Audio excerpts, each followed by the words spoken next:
Diasco Foot, miroir du football de la diaspora congolaise.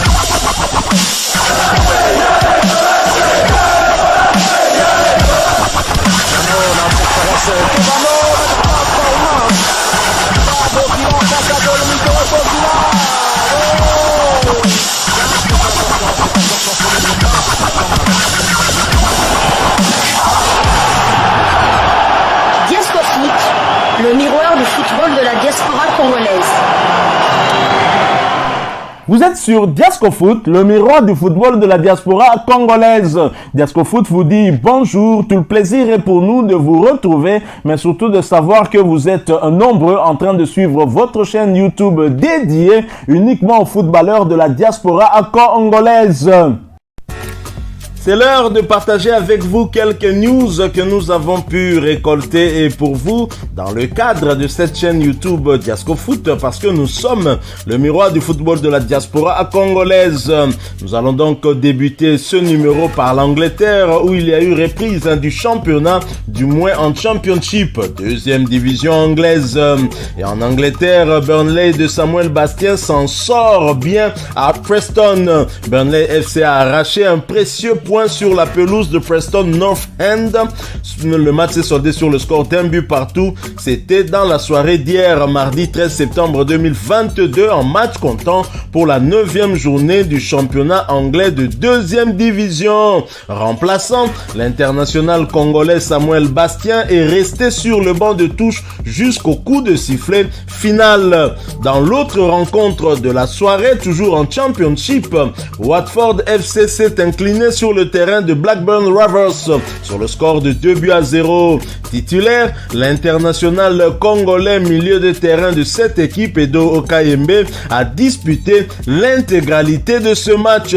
Suite à ce résultat, Burnley occupe la 5e place au classement partiel du championnat avec 15 points, tandis que Watford, après sa défaite, est relégué en 7e position avec 13 unités. Espérons en tout cas qu'Edo Kayembe va en tout cas se ressaisir ensemble avec ses coéquipiers pour essayer un tout petit peu de rectifier les tirs et donc de ne pas sombrer une équipe qui a quitté la première ligue et qui a été reléguée en Championship et qui visiblement a du mal en tout cas à s'en sortir également dans ce championnat. Je pense qu'il y a des choses à recadrer dans cette équipe, mais en tout cas le point positif c'est que le milieu de terrain de l'équipe nationale de la République démocratique du Congo, Edo Okayembe, a la confiance pour cette saison en tout cas de son staff technique.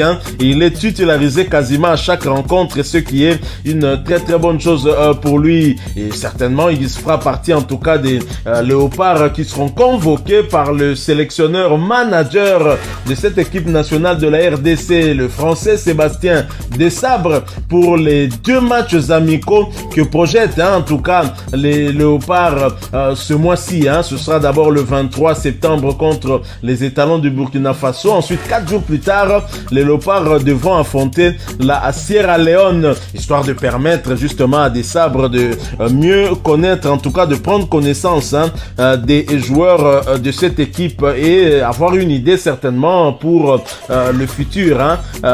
Quels seront en tout cas les joueurs qui pourront l'aider à reconstruire cette équipe nationale de la RDC. Alors nous poursuivons avec ces quelques informations qu'on a pu récolter pour vous. Nous quittons l'Angleterre, nous allons du côté de Chypre, mais nous y allons après cette courte pause. Diasco Foot, le miroir du football de la diaspora congolaise. En première division chypriote, on jouait la 3e journée.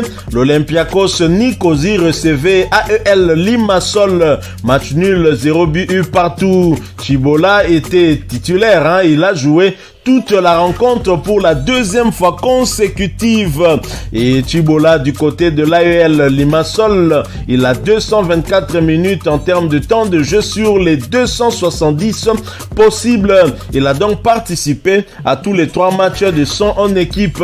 Prochain rendez-vous pour Chibola et son équipe, ce sera pour le compte de la 4e journée de la première division chypriote et la réception de Doxa à Katokopias.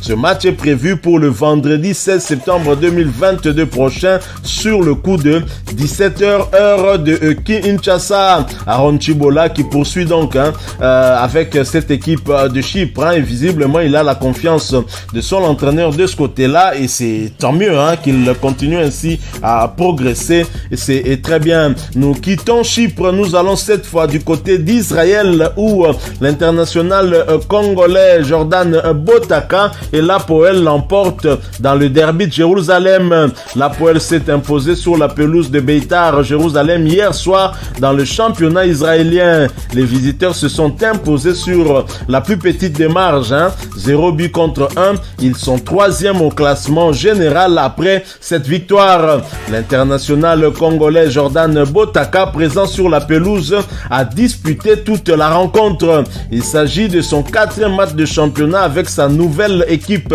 Et visiblement, Israël va mieux pour Jordan Botaka. Espérons en tout cas qu'il revienne à son meilleur niveau. Tant mieux donc pour lui. Nous poursuivons avec ces quelques informations que nous avons pu récolter pour vous. Nous allons quitter Israël, nous quittons l'Europe, nous retournons sur le continent. Nous allons du côté de la Tanzanie, mais nous y allons après cette courte pause. Diasco Foot, le miroir du football de la diaspora congolaise. En première division tanzanienne, Fiston Mayele Kalala ainsi que Djuma Shabani se régalent avec Young Africans devant Mtibwa Sugar. Young Africans et sa colonie congolaise se sont largement imposés devant la formation de Mtibwa Sugar en match comptant pour la 4e journée du championnat. Score final 3-0. Lors de cette explication, Fiston Mayele Kalala et Djuma Shabani se sont mis en évidence en inscrivant le premier ainsi que le second but de leur équipe. C'est le 3e but en championnat de Fiston Mayele Kalala et le 8e toute compétition confondue. Yannick Bangala et Jésus Mouloko du Capel ont également pris part à ce succès. C'est leur 3e succès de la saison et un 5e match sans revers, toute compétition confondue. Ils vont prendre la première place au classement avec 10 points et vont gentiment attendre la prochaine journée avec ce déplacement sur le terrain d'Inefou le jeudi 29 septembre prochain. Mais en attendant, ils vont certainement s'assurer leur place pour le 2e tour de la Ligue africaine des champions avec la réception de Zalan FC, équipe du Sud-Soudan.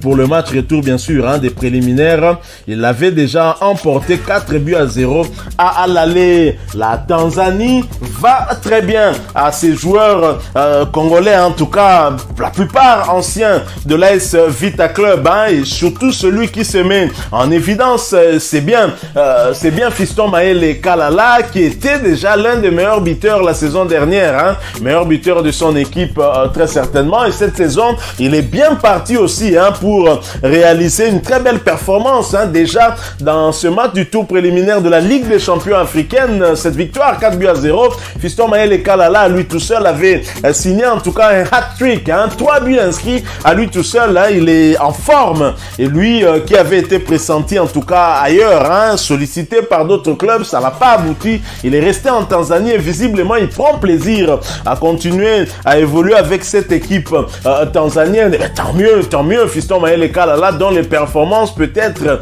pourraient, pourquoi pas, plaider en sa faveur chez les Léopards, mais la concurrence étant rude dans son poste, que cela nous étonnera aussi un tout petit peu de voir Sébastien Desabre compter sur lui pour les échéances futures. Néanmoins, qu'il continue à travailler, sait-on jamais, peut-être qu'il pourrait en tout cas se faire une place dans cet effectif des Léopards de la République démocratique du Congo qui s'apprête déjà à affronter le Burkina Faso ainsi que la Sierra Leone en amical, ainsi voir venir les autres échéances. Alors nous restons toujours en Tanzanie en première division où Idriss Mbombo porte Azam devant Mbeya City. Idriss Mbombo et Azam se sont imposés petitement sur le score d'1-0 devant la formation de Mbeya City en match comptant pour la 4e journée du championnat. L'attaquant congolais a disputé cette explication. Ils ont buté devant un bel adversaire qui leur a posé beaucoup de soucis,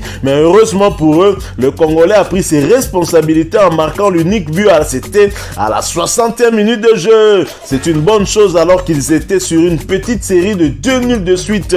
C'est un deuxième succès de la saison qui va leur faire beaucoup de bien pour la suite du championnat. En attendant les autres rencontres, ils occupent la 2e place au classement avec 8 points et vont tenter de garder cette dynamique pour la prochaine journée et avec ce déplacement sur le terrain de Tanzania Prisons. Ce match est prévu pour le vendredi 30 septembre 2022. Voilà, nous sommes arrivés à la fin de ce sujet. Si vous l'avez aimé, n'hésitez pas à nous laisser un maximum de j'aime. N'hésitez pas non plus à partager avec nous votre opinion. Si vous en avez une par rapport au sujet que nous venons de vous proposer, laissez-la nous à travers un commentaire. Abonnez-vous si vous êtes nouveau ou ancien que vous ne vous êtes pas encore abonné sur cette chaîne Diasco Foot parce que nous sommes le miroir du football de la diaspora congolaise. Et n'oubliez pas qu'en vous abonnant apparaîtra une petite cloche de notification. Cliquez dessus pour ne plus rien manquer des prochaines vidéos que nous allons vous proposer. Encore une fois, merci à vous, avec espoir de vous retrouver très bientôt avec un autre sujet d'actualité. En attendant, portez-vous bien et Diasco Foot vous dit au revoir.